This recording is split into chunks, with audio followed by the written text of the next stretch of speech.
微妙な。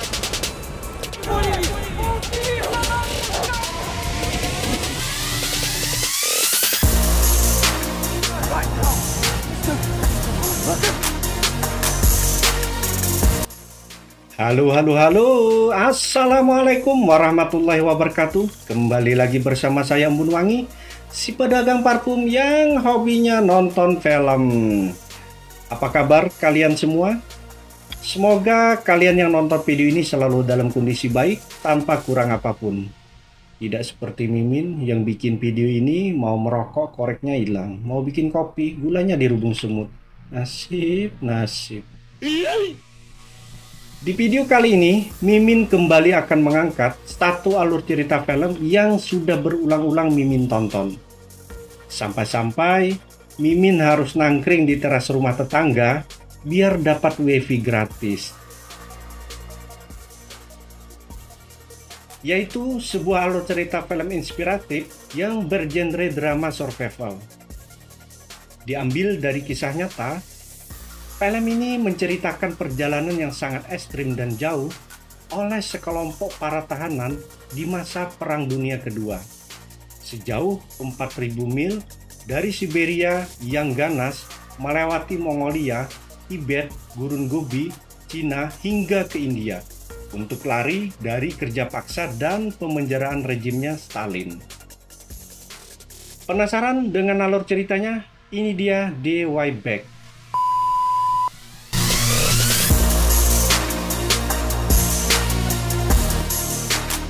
Yang disutradarai oleh Peter Weir, rilis pada tahun 2010. Oke, seperti biasa, tanpa berpanjang lebar lagi, biar kalian hemat kota, hemat baterai, hemat waktu, dan hemat kopi serta rokoknya, jangan lupa like dan subscribe-nya ya, biar Mimin tambah semangat, tambah ganteng, dan tambah uang tentunya. Sebelum kita lanjut, saya tutup toko dulu karena malam sudah larut. Para pocong pun sudah bergantayangan. Kalian tonton intronya dulu ya.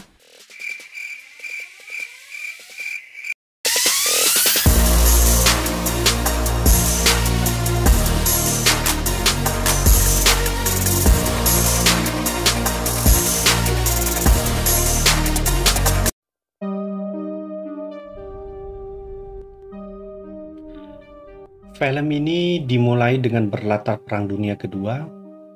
Di sebuah ruangan, Janus, seorang tahanan Polandia yang diinterogasi oleh petugas Soviet atau Pak Hansip. Untuk memudahkannya, kita sebut saja peran utama kita si Anang, nama peran pengganti.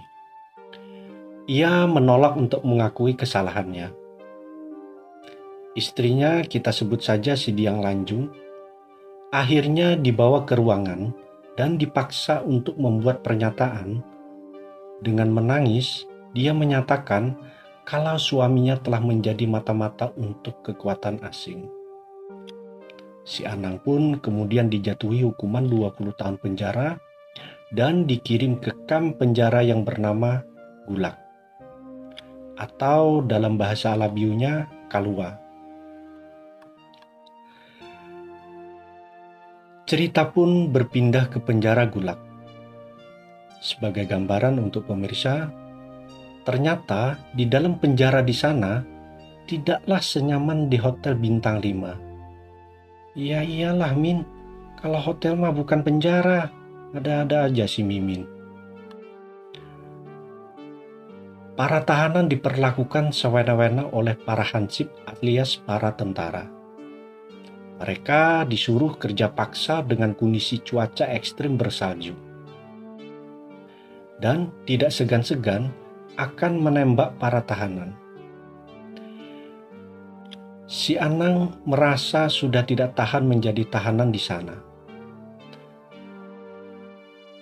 Setahun kemudian, si Anang bertemu dengan sesama tahanan lainnya, yaitu Mr. Smith, kita sebut saja Pak Utuh, adalah seorang warga Amerika yang suka menyendiri alias Mahalimon. Kabarov, kita sebut saja si Suanang, adalah bekas aktor zaman itu. Valka, kita sebut saja si Tacut, atau dalam bahasa Alabionya preman, adalah seorang mantan penjahat Rusia. Thomas, kita sebut saja Paman Adul, adalah seorang yang mahir menggambar dan memasak. Kajik, kita sebut saja si Sidin, adalah seorang pemuda yang mengalami kebutaan malam. Sedangkan Fos, kita sebut saja Pangulu, adalah seorang pemuka agama dari Latvia. Dan yang terakhir, Joran, kita sebut saja si Palui, adalah seorang yang pintar melawak yang berasal dari Yugoslavia atau Amuntai.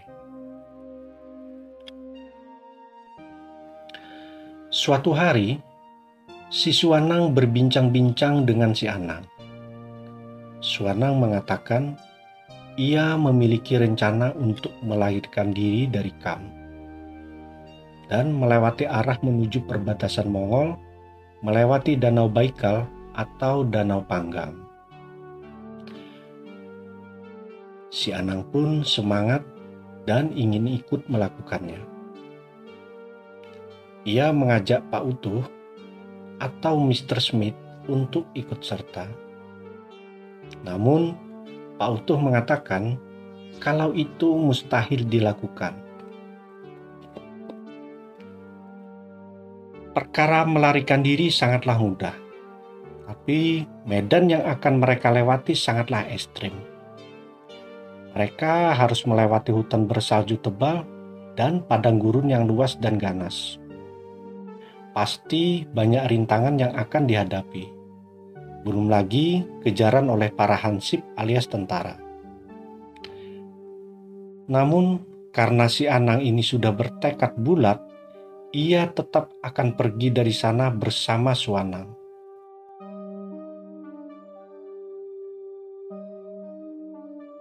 Dan akhirnya, Pak Utuh pun lunak dan mengikuti kemauan si Anang. Mereka pun merencanakannya menunggu waktu yang tepat. Tidak lupa mereka juga mengajak Paman Adul, si Sidin, Pangulu, dan si Palui.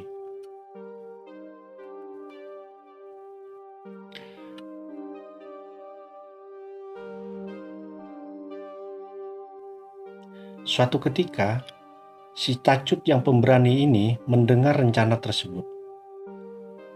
Ia adalah tahanan yang sangat sadis, tidak segan-segan membunuh hanya untuk selembar jaket.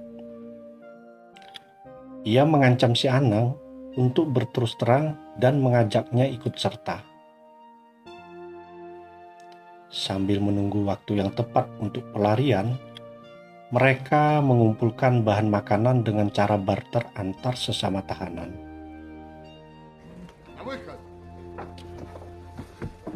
Hari yang ditunggu pun tiba.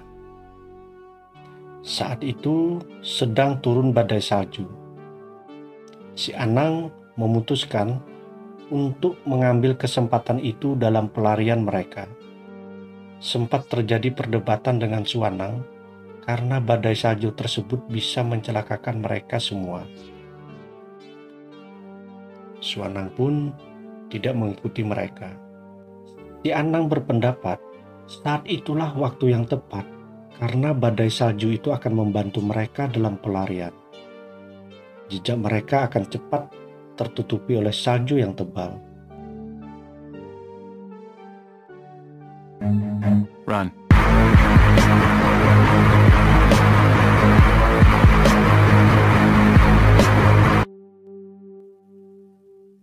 Si Anang, Suanang, Tacut, Pak Utuh, Paman Adu, si Sidin, Pangulu, dan Palui, mereka bertujuh berhasil melarikan diri melewati hutan dan badai salju yang sangat mengerikan. Pada malam pertama pelarian, mereka harus kehilangan satu orang. Saat mereka mencari kayu bakar, si Sidin yang mengalami kebutaan pada saat malam hari tidak bisa kembali ke tempat mereka bermalam. Ia ditemukan tewas membeku. Keesokan harinya mereka menguburkannya. Sisidin tewas sebagai orang yang merdeka. Mereka pun melanjutkan perjalanan. Perjalanan yang sangat berat mereka harus lalui. Persediaan makanan yang terbatas membuat energi mereka terkuras. Berbagai usaha mereka lakukan. Memancing ikan, bahkan merebut hewan buruan dari gerombolan serigala. Setelah beberapa hari mereka berjalan, mereka pun tersesat. Untuk menghemat waktu dan makanan, si Anang memutuskan untuk pergi sendiri mencari danaunya. Ia berpesan kepada teman-temannya akan kembali jika sudah menemukan danaunya. Danau itu sangat penting untuk mereka temukan, karena danau itulah yang akan menjadi penunjuk arah rute yang akan mereka lalui. Setelah 3 hari perjalanan menaklukkan padang Siberia yang ganas, si Anang akhirnya bisa melihat danau tersebut dari atas tebing. Dan dia kembali mendatangi teman-temannya, di mana dia hampir saja tewas karena kelelahan dan kelaparan. Mereka pun melanjutkan perjalanan. Ketika sudah mencapai Danau Baikal, mereka bertemu seorang wanita yang bernama Irena. Kita sebut saja si Aluh. Si Aluh ini mengaku orang Polandia. Ia mengatakan kalau dia lari dari pertanian kolektif Soviet. Dan ia mengaku berasal dari sebuah desa di luar Warsawa, di mana kedua orang tuanya dibunuh oleh tentara Soviet. Ia berkeras ingin mengikuti mereka agar tidak tertindas oleh kekejaman rejim saat itu.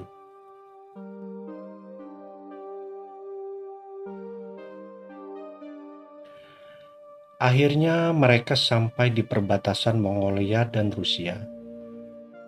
Si Tacut memutuskan untuk tinggal di Rusia. Meski dia dipenjara oleh Rusia, Rusia adalah tanah airnya. Akhirnya mereka sampai di Ulaanbaatar, sebuah ibu kota di Mongolia. Namun, alangkah terkejutnya mereka baru menyadari kalau kota tersebut juga sudah dikuasai oleh komunis. Maklum saja, di zaman itu sangat minim sekali media informasi. Tidak seperti sekarang. Melihat kengerian situasi kota tersebut, mereka menjadi takut. Tentu saja situasi ini sangat tidak aman bagi mereka dan sangat membahayakan. Akhirnya mereka pun memutuskan terus berjalan ke selatan menuju Cina. Mereka akan mengambil rute pegunungan Himalaya untuk menuju India.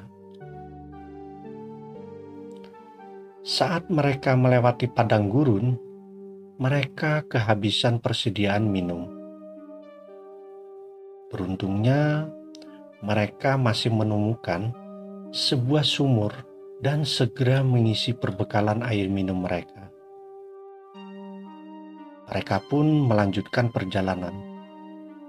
Namun, suatu ketika, mereka harus menghadapi sebuah badai pasir. Akibat badai pasir tersebut, mereka harus kehilangan persediaan air minum yang dibawa. Perjuangan mereka pun semakin berat. Berjalan di padang gurun yang panas dengan persediaan air yang habis. Tubuh mereka mulai lemas, serta lecet terkena sengatan matahari. Aluh yang seorang wanita berkali-kali roboh. Teman-temannya berusaha menolongnya dengan cara menggendong. Namun, akhirnya Aluh pun harus meninggal. Tinggallah mereka berlima, yang melanjutkan perjalanan melewati medan gurun yang sangat berat. Pada akhirnya, Thomas atau Paman Adul juga mati kelelahan. Dan Pak Utuh pun juga mulai kelelahan. Dia mulai tidak bersemangat hidup. Sementara si Pangulu dan si Palui melanjutkan perjalanan, si Anang tetap menemani Pak Utuh yang sudah mulai sekarat. Kemudian Pak Utuh dapat bergabung kembali dengan mereka. Dan keesokan paginya, mereka melanjutkan kembali perjalanan, hingga mereka dapat menemukan sebuah sungai kecil. Mereka pun selamat dari dehidrasi.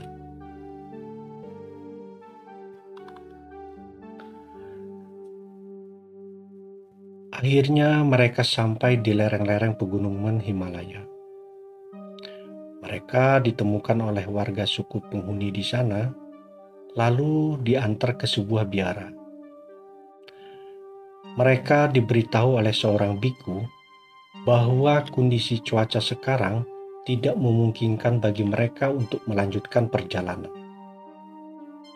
Mereka disarankan untuk menunggu melanjutkan perjalanan sampai musim semi nanti tiba. Si Pak Utuh yang warga Amerika memutuskan untuk meneruskan perjalanan ke Lhasa, di mana ada misi militer Amerika Serikat yang akan memungkinkan dia untuk bisa kembali ke Amerika.